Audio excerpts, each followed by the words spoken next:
thought about the four living creatures in Revelation, the lion, ox, man, and eagle, which are mysterious wonders of God. Now come, let's learn about these creatures in depth.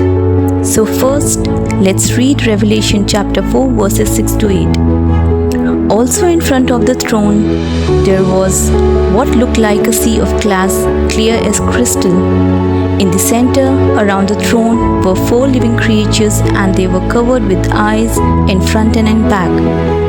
The first living creature was like a lion. The second was like an ox. The third had a face like a man, and the fourth was like a flying eagle. Each of the four living creatures had 6 wings and was covered with eyes all around. Even under its wings, day and night, they never stopped saying, "Holy, holy, holy is the Lord God Almighty, who was and is to come." Now let's see what is the throne room of God. John the Apostle, exiled on the island of Patmos, is taken in his spirit into the heavenly realm. There he sees a vision that surpasses all earthly glory, a throne shining like jasper and carnelian, encircled by a rainbow that gleamed like an emerald. Around this throne he saw 24 elders, and then closest to the throne, 4 mysterious, awe-inspiring beings, the 4 living creatures. This is no ordinary scene. Every detail is packed with meaning, and these creatures are not symbolic of fantasy or fiction. Instead, they represent profound spiritual realities deeply rooted in God's plan for creation, redemption, and eternal worship. It needed to be understood who are the 4 living creatures. In Greek, the 4 living creatures called Zoa means animals or living creatures. These celestial beings, seen not only in Revelation but also in Ezekiel chapter 1 and 10 and in Isaiah chapter 6. They are known as cherubim and seraphim, depending on the context, and they consistently appear around the throne of God. There are 3 main descriptions mentioned about these 4 creatures in the Holy Bible. Number 1, they are full of eyes, which symbolizing complete awareness, discernment, and divine insight. Number 2, they have 6 wings, which signifies heavenly swiftness and service, much like the seraphim in Isaiah. And number 3, they never stop worshipping God. They say, "Holy, holy, holy is the Lord God Almighty." Their appearance is also symbolic. The first one looks like a lion, that shows power, kingship, majestic, which is a symbol of wild beasts. Second one looks like an ox, that shows strength, endurance, and servanthood, a symbol of domestic animal.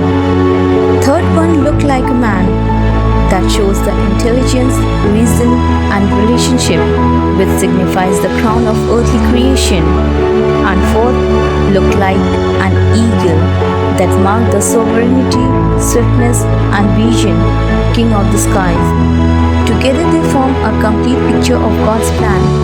Wild animals, domestic animals, human beings, and birds. They represent the fullness of living beings, and more importantly, they show that all creation exists to worship the Creator. Now let's explore more layers of the symbolism behind these creatures. First is all creation worships God. Just as the number 4 in biblical terms often represents the earth, 4 wind, 4 corners, 4 seasons, and 4 direction, the 4 creatures symbolize the totality of the created world. But these creatures are not in rebellion. They are in perpetual worship, echoing the truth that all of creation was made to glorify God, which we can see in Psalms 148. While man fell and the earth was cursed in Genesis 3, these beings, which are a part of the unseen spiritual realm, continue God's original plan, and that is unceasing praise. Second is heavenly order versus earthly chaos. Since Genesis chapter 3, the world has spiraled into sin, decay, and spiritual confusion. But these creatures remind us that heaven is not confused. Heaven has an order, rhythm, and a structure. The throne of God is at the center, and around it, the elders and living creatures form a divine council. This vision lifts the curtain on reality. What seems chaotic on earth is not out of control. God's throne is still intact, and worship continues unbroken in heaven. Third is eyes all around, which is a divine insight and watchfulness.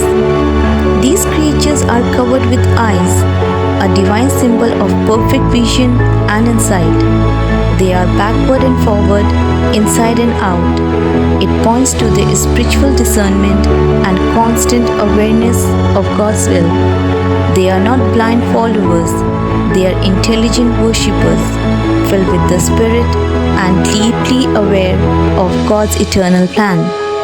Fourth is messianic fulfillment. Jesus in the creatures. Many scholars and early church fathers have noted how each creature reflects an aspect of Christ. Let's see. Number 1. The lion.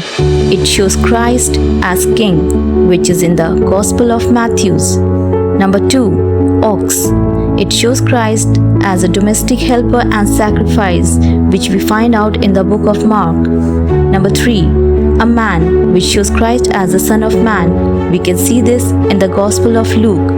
And fourth is an eagle. It shows Christ as divine and eternal, which we can see in the Gospel of John. These creatures are not only symbols of creation, they also reflect the multidimensional identity of Jesus Christ, the Lamb at the center of God's throne. Now, let's connect it to the Old Testament imagery.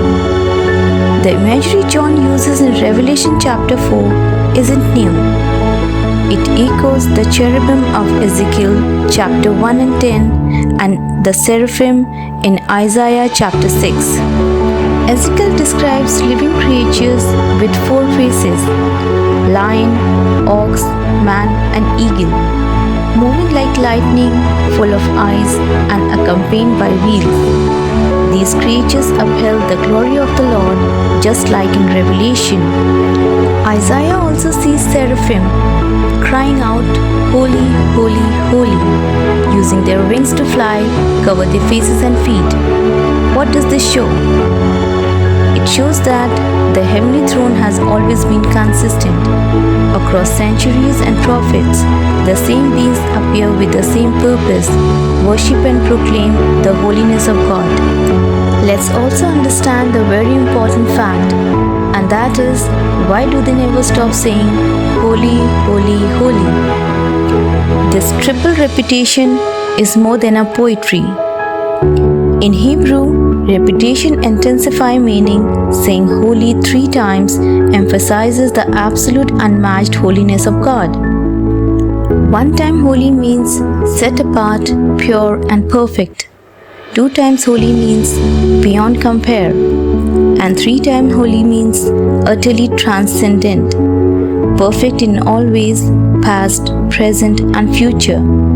They declare, "Holy, holy, holy is the Lord God Almighty, who was and is to come." The worship proclaims God's eternality and sovereignty over time, space, and existence. Let's move further and see where do the 4 living creatures appear elsewhere in Revelation. The 4 living creatures are not static. They are active throughout the Revelation narrative. We see these creatures in Revelation chapter 5. One of the creatures, for attention as the Lamb who is Jesus, approaches to open the sealed scroll. They worship Jesus alongside the elders. Next we see in Revelation chapter 6, each of the 4 creatures summon the 4 horsemen by saying, "Come." They serve as divine heralds of God's unfolding judgment. Later they are mentioned in Revelation chapter 15 verse 7, where one of the four creatures gives the seven golden bowls of God's wrath to the seven angels. These creatures are not just symbolic ornaments, they are participants in God's divine administration, serving as messengers, worship leaders, and guardian of God's holiness. It will be very interesting to see what happened to them in the new creation. Interestingly, by the time the new heaven and new earth are unveiled in Revelation chapter 21 and 22, the four living creatures are disappear from the scene. Why? It's because in the new creation, God dwells with His people directly. There is no longer a need for intermediary symbols. The Lamb is with His people. Worship becomes a reality for all. The throne is no longer distant but accessible. The time for mystery and vision gives way to eternal reality. When John describes the new creation in the closing chapters of Revelation, those creatures appear no more, because then fallen man and the present world will have passed away in judgment. But every thought of God, all His mind in creation for Christ, will have to come pass for eternity. And final C. What can we learn from the four living creatures?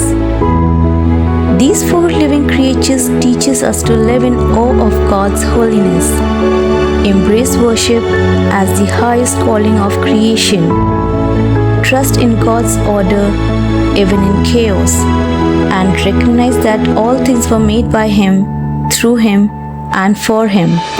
They also remind us that worship isn't about music or buildings. It's about who God is, His glory, His worth, His eternal nature. Just as these beings are closest to God's throne, worship brings us closest to His presence. They call us to live with eyes wide open, aware of God's hand in history, judgment, and grace. And they point us forward to a time when the mystery of creation, redemption, and the resurrection will be complete, and we too will see it face to face.